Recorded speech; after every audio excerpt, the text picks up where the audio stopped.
Shalom Bapak Ibu Saudara sekalian yang dikasihi oleh Tuhan, dimanapun saudara berada hari ini, yang ada di rumah maupun yang ada di sini di Gereja Betel Indonesia Jemaat Siloam. Pada hari ini, pada tanggal yang ke-5 di bulan April, minggu yang pertama tahun 2020, kita beribadah bersama-sama, walaupun saudara ada di rumah kita bersama-sama. Saudara yang dikasihi Tuhan, hari ini firman Tuhan akan terambil untuk kita akan renungkan dan dengarkan bersama dari kitab Keluaran pasal yang ke-15 Bapak Ibu, pasal yang ke-15 ayat yang ke-22 hingga pada yang ke-26 kita akan baca hari ini. Saya akan bacakan ya Bapak Ibu saudara sekalian, demikian. Di Mara dan di Elim, Musa menyuruh orang Israel berangkat dari Laut Teberau. Lalu mereka pergi ke padang gurun Syur. 3 hari lamanya mereka berjalan di padang gurun itu dengan tidak mendapat air. Sampailah mereka ke Mara, tetapi mereka tidak dapat meminum air yang di Mara itu karena pahit rasanya. Itulah sebabnya dinamai tempat itu Mara. Lalu bersungut-sungutlah bangsa itu kepada Musa, kata mereka, apakah yang akan kami minum? Musa berseru-seru kepada Tuhan, dan Tuhan menunjukkan kepadanya sepotong kayu. Musa melemparkan kayu itu ke dalam air, lalu air itu menjadi manis. Di sanalah diberikan Tuhan ketetapan-ketetapan dan peraturan-peraturan kepada mereka, dan di sanalah Tuhan mencoba mereka. Firman-Nya, jika kamu sungguh-sungguh mendengarkan suara Tuhan Allahmu dan melakukan apa yang benar di matanya dan memasang telingamu kepada perintah-perintahnya dan tetap melakukan apa yang diperintahkannya kepadamu, dikatakan, maka aku tidak akan menimpakan kepadamu penyakit manapun yang telah aku timpakan kepada orang Mesir, sebab aku tidak akan membiarkan kamu, sebab aku adalah Tuhan yang akan menyembuhkan engkau. Bapak Ibu Saudara sekalian, kita baca firman ini dari Keluaran pasal yang ke-15 tadi 22 hingga pada ayat yang ke-26. Satu hal yang kita lihat di sini bahwa Musa menyuruh bangsa ini berangkat. Saudara, jelas kita ketahui ketika Musa berjalan dan bergerak itu karena Musa sendiri diperintahkan oleh Tuhan. Artinya Tuhan ketika bergerak dan Musa ikut. Ketika Tuhan berhenti dan Musa juga berhenti. Tandanya bergeraknya Tuhan pada saat itu ditandai dengan 2. Ya, di siang hari ia seperti embun, di malam hari seperti tiang awan, tiang api gitu ya, tiang awan dan tiang api. Nah, pada saat itu bangsa Israel bergerak karena Musa melihat yang namanya embun itu bergerak. Perjalanan mereka dalam perjalanan yang pergerakan ini ialah 3 hari 3 malam. Nah, pada saat mereka berjalan 3 hari 3 malam dengan tidak mendapat air, saudara yang dikasih tentu menjadi haus, tentu menjadi lapar, dan yang paling dibutuhkan adalah air. Tetapi Tuhan sengaja tuntun mereka di sebuah kolam. Nah, saudara yang dikasih oleh Tuhan, namun kolam itu adalah terasa pahit. Nah, saudara yang dikasih oleh Tuhan, pada saat-saat pahit begitu itu tentu ada beberapa hal yang menyebabkan. Mungkin saja itu adalah kematian binatang yang bisa mengakibatkan penyakit, atau akar kayu di sana juga yang mengakibatkan bisa penyakit. Yang jelas bagi orang yang butuh air yang jernih, tiba-tiba mendapatkan air yang pahit, tentu menjadi kecewa. Nah, memang betul keadaan itu saudara yang dikasih oleh Tuhan membuat bangsa Israel menjadi kecewa, bersungut-sungut. Mungkin dalam hatinya berkata, Tuhan yang memimpin, Musa yang memimpin hamba Tuhan dipakai oleh Tuhan. Ia telah berkali-kali dipakai oleh Tuhan, tapi kenapa Tuhan bawa ke tempat air yang pahit ini? Apakah Tuhan tidak bisa memberikan air yang manis? Dan kalau air yang pahit begini kan biasanya ada racunnya atau berbahaya bagi kita. Nah, akhirnya mereka dihantui sebuah ketakutan, takut mati akibat keracunan. Nah, saudara-saudara, jadi sehingga mereka bersungut-sungut. Tapi kita melihat di situ saudara yang dikasih oleh Tuhan, Musa tidak seperti mereka bersungut-sungut dalam menghadapi masalah atau meresponi keadaan yang Tuhan izinkan boleh terjadi dalam kehidupan mereka. Tetapi kita melihat Musa berseru-seru. Nah, kita lihat ada 2 respon terhadap satu masalah. Yang sekelompok ialah bersungut-sungut, yaitu bangsa Israel lebih banyak. Tetapi yang meresponi bahwa berseru kepada Tuhan itu tidak terlalu banyak.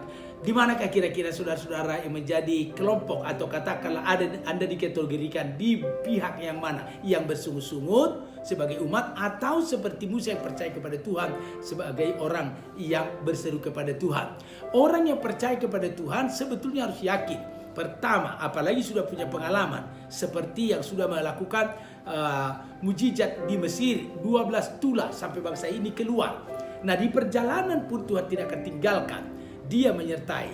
Saudara dikasih, kalau yakin Tuhan menyertai, pastilah masalah apapun yang datang, Tuhan tidak tinggal diam. Perlu saya beritahukan, tekankan bagi saudara sekali dimanapun berada, bahwa bangsa Israel identik dengan kita. Kita telah mendengar firman Tuhan di Matius pasal 28. Aku menyertai engkau sampai kesudahan akhir zaman. Marilah hari ini kita seperti Musa yang yakin, percaya penuh bahwa Allah ada menyertai kita. Memang mata kita tidak melihat dia, tapi Allah yang maha hadir pasti hadir di tengah situasi ini. Karena itu jangan ragukan Tuhan. Biarlah seperti Musa percaya.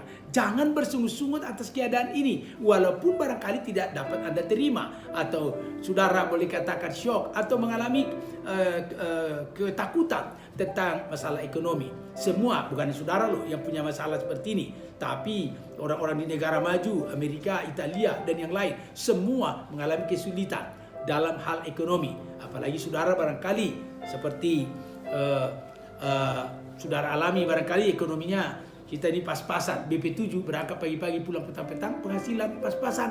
Nah, sudah penghasilan pas-pasan ditambah dengan seperti ini tentu menjadi tegang juga ya. Nah, tetapi dalam menghadapi semua ini bukan keinginan siapa-siapa, tapi keadaan ini belum tahu apa yang penyebab. Bisa saja oleh karena perang ekonomi, atau boleh katakan akibat dari bocornya sebuah senjata kimia, atau apapun yang membuat ini jelas bukan rancangan saudara dan bukan Tuhan yang merencanakan. Tapi dalam perjalanan yakinlah Tuhan ada menyertai. Nah, kalau yakin Tuhan menyertai, jangan bersungut-sungut, tapi berkatalah, Tuhan, apa yang terjadi ini ku tahu engkau ada di tengah-tengah kami, ada menyertai kami. Karena itu marilah kita berseru seperti Musa. Berserulah kepada dia, percayalah Tuhan pasti tolong. Andalkanlah Tuhan, serahkanlah segala kekhawatiran kepada dia, sebab dia memperdulikan engkau. Dan kalau engkau mengalami pencobaan, ketahuilah bahwa pencobaan yang kamu alami tidak akan melampaui kekuatanmu. Dan kalau pencobaan yang kau alami, yang kita alami, melampaui kekuatan kita, Tuhan yang mengasihi kita, yang bagaikan Bapa bagi kita, Ia juga akan memberikan jalan keluar. Ia akan memberi kekuatan kepada kita. Nah, salah satu kekuatan yang dia beri adalah lewat firman Tuhan, adalah juga lewat Roh Kudus. Pada kesempatan ini, Bapak Ibu Saudara sekalian, mari kita dalami lagi firman Tuhan. Maka ketika Musa berseru-seru kepada Tuhan, Tuhan punya solusi. Apa solusinya? Tuhan menunjukkan kepada Musa sepotong kayu, kata Alkitab tadi, sepotong kayu. Dan Musa melemparkan kayu itu ke air itu, dan air itu berubah menjadi manis rasanya. Ingat, jadi kalau Tuhan ada di tengah-tengah kita serahkan masalah itu kepada Tuhan, Tuhan akan ambil alih.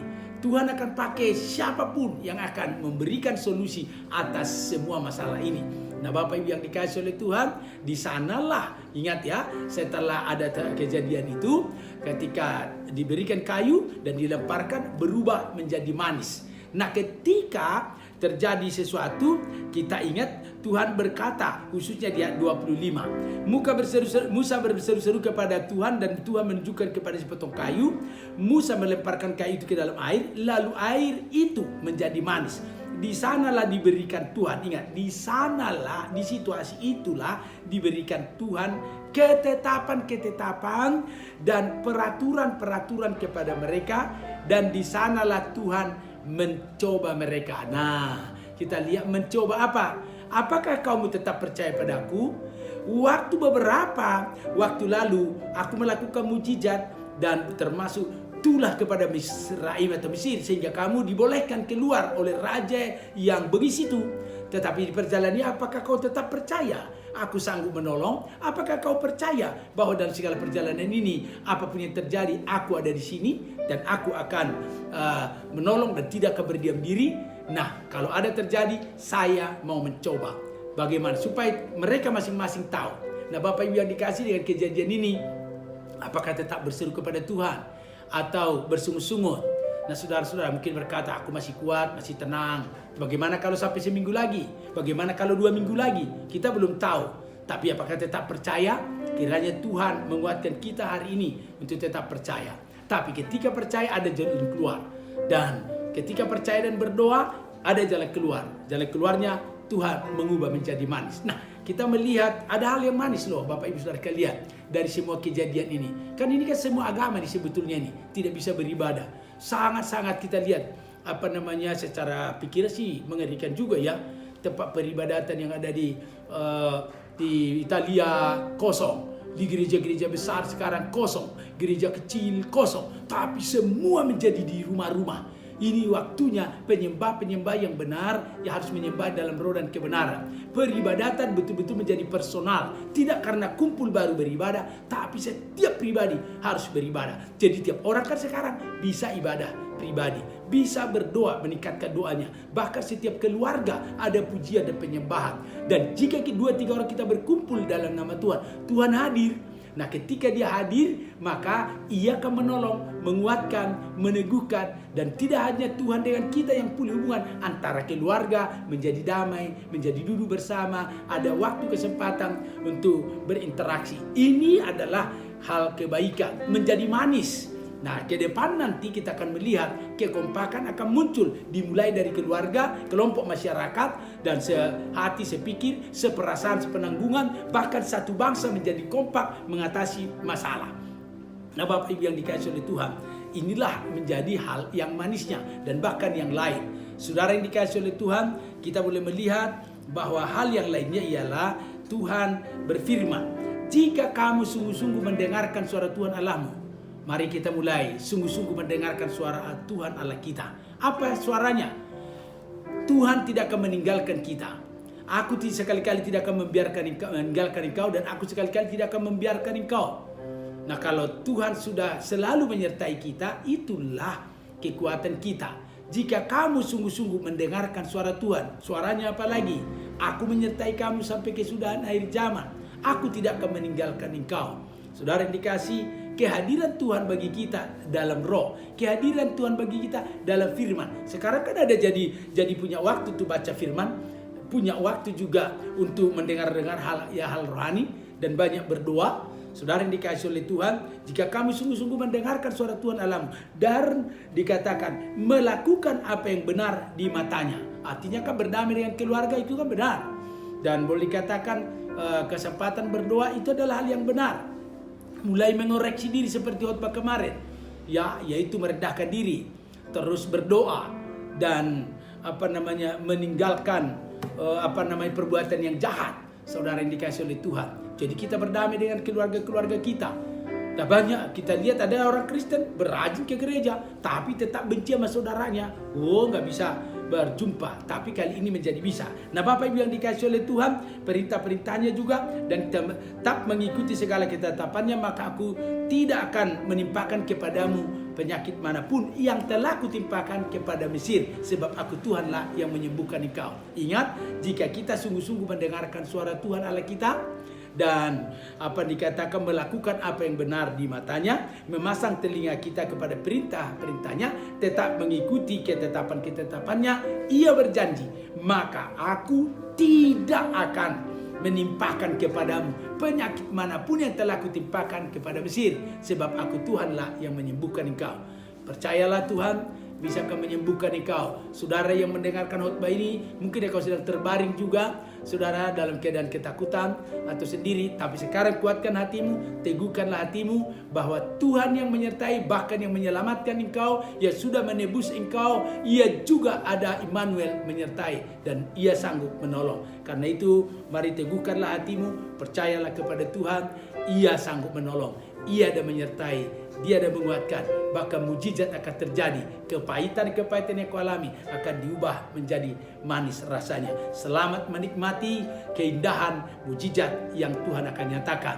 Perubahan dari marah ke elim, dan dari persungutan menjadi orang yang bisa bersyukur dan berdoa kepada Tuhan.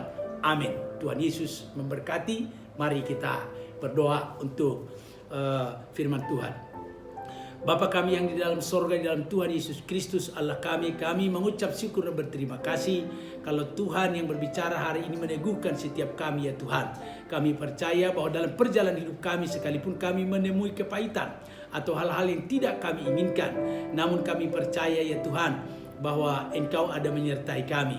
Ampuni kami jika kami bersungut-sungut dalam menghadapi ini, tetapi teguhkanlah kami ya Tuhan, dan biarlah tuntun supaya setiap kami seperti hamba-Mu Musa percaya, dan kami percaya dan memang akan menjadi nyata bahwa kuasa-Mu sanggup mengubah segala keadaan. Ajar kami ya Tuhan sungguh-sungguh mendengarkan suara-Mu dan berpegang teguh kepada perintah-perintah-Mu, dan tetap melakukan apa yang berkenan di hati-Mu, mengarahkan telinga kami kepada ketetapan-Mu dan melakukannya. Biar nama Tuhan dipermuliakan. Terpujilah Engkau dalam segala hal, baik dalam suka maupun duka, dalam susah maupun senang. Kami tahu Engkau ada menyertai kami dan tidak meninggalkan kami, dan itulah kebahagiaan kami, dan itulah kesukaan dan ketenangan kami, dan itu Engkaulah perlindungan kami, karena kehadiran-Mu cukup bagi kami. Dalam nama Tuhan Yesus, kuatkan umat-Mu yang lemah, teguhkan yang goyah, hiburkan yang susah, dan pegang tangan umat-Mu, sembuhkan kalau ada yang sakit, nyatakanlah mujizat-Mu. Dalam nama Yesus kami berdoa, mengucap syukur dan menerima pertolongan Tuhan. Amin.